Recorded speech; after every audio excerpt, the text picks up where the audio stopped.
আসসালামু আলাইকুম, কেমন আছেন আপনারা সবাই? আলহামদুলিল্লাহ আমরাও অনেক ভালো আছি। আমাদের বাসায় দেখেন ৮টা বাজেই শুরু হয়ে গেছে রৌদ্রের তাপমাত্রা।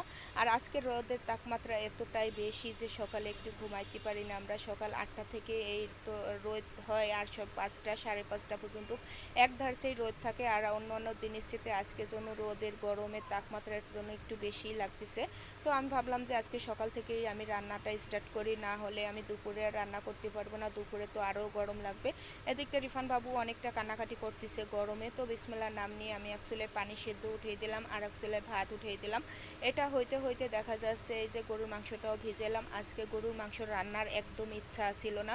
ওই যে শুক্রবার বলে কথা, শুক্রবার একটু ভালো মন্দ খেতে চায়, বাচ্চারা থাকলে পরে ওদের মুখের দিক তাকায় একটু রান্না করতেই হয়। আর আজকে গরুর মাংস রান্না করতে একদমই ইচ্ছা করছিল না। ওই যে গরমের তাপমাত্রা অনেকটাই বেশি, গরুর মাংস খাইলে পরে তো আরও গরম লাগে। আর এই যে এই ফলটা কে কে চেনেন অবশ্যই কমেন্টে জানাবেন। এই ফলটা আমি অনেক বছর পর আজকে খাবো।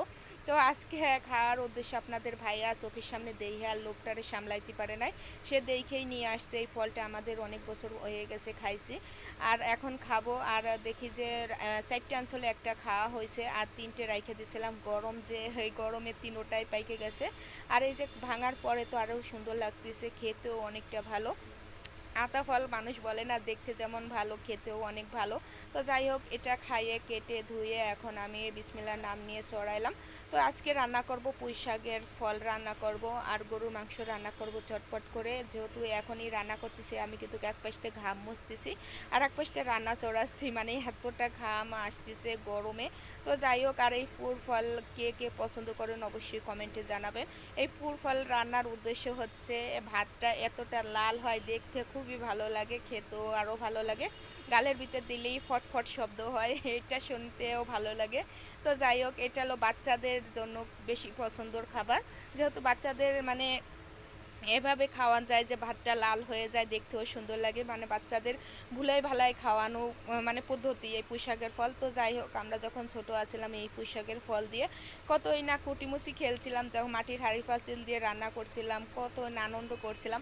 এখন সেই দিন কোথায় গেছে, এখন আমরা দেখেন রান্না করে খাচ্ছি। আর আগে আমরা সাজুগুজুও করছি এই পুর ফল দিয়ে, দেশ গ্রামে টিপ নিছি, তারপরে একটু সাজুগুজু করছি, কত না কিছু করছি। যাই হোক, আমার বিসমিল্লাহ নাম নিয়ে রান্না সব কিছু শেষ করে এখন রান্না করে গোসলটাও করে ফেললাম। আর আমি গোসল করছি আজকে অনেকটা লেটেই, যেহেতু অনেকটা গরম পড়ে, তাড়াতাড়ি গোসল করলে পরে তারপরে আবার ঘেমে একাকার হয়ে যায়।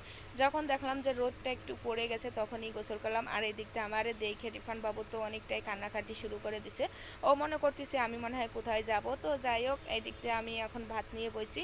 আমি আজকে আর গরুর মাংস খাবো না, এই পুর ফলের দিয়েই খাবো, মানে পুঁইশাকের ফলটা দিয়েই খাবো।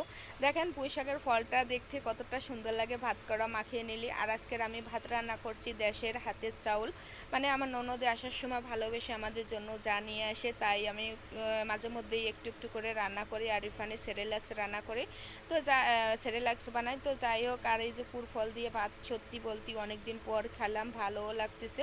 হঠাৎ করে আপনাদের ভাইয়া যাই চোখের সামনে পড়ে মানে সব কিছুই নিয়ে আসার চেষ্টা করে, এটা দেখে আমারও খুব ভালো লাগে। আপনাদের ভাইয়া মানে যেটাই পছন্দ তার হবে সেটা নিয়েই আসবে। যাই হোক, খাওয়া শেষে এখন চলে গেলাম বাচ্চাদের নিয়ে একটু ঘোরার উদ্দেশ্যে। তো চলে আসলাম রামিমির স্কুলের সামনে। এখানে আবার গাড়ি চলাচল একটু কম করে, কম বলতে একদমই চলাচল করে না, যেহেতু এখানে অনেকটাই গলি। আর এই জায়গা মানে হাঁটা চলা বাচ্চাদের জন্য অনেকটাই ভালো, যার কারণে এখানে নিয়ে আসলাম। রিফান বাবুরে এখানে হাঁটতে খুব পছন্দ করে। আর এদিক দিয়ে ও শুধু ঘুরে ঘুরে এই যে একটা বাসার দিকে যায়। এই বাসাটা এতটাই নিচে, মানে রিফান এই জানলাগুলির শুধু খুলবে আর লাগাবে।